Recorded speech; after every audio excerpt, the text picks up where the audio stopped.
Hi, Lou Manfredini, Ace's Home Expert. In this video, I'm going to show you 3 ways to use a power multi-tool.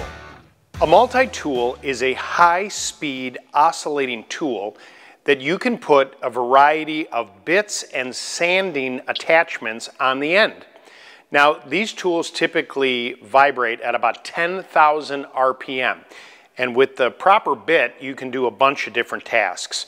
One of the unique items with a multi-tool is that you can plunge cut, meaning that you can put the appropriate bit to cut wood or steel and take the thin blade against a piece of wood or whatever the material may be and cut straight into it, almost like you're carving a cake. It really is amazing. There's also attachments to be used on metal or stone.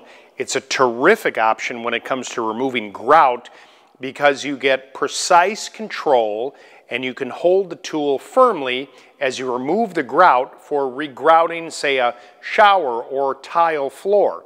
And finally, there are sanding attachments that allow you to use the tool as a detail sander.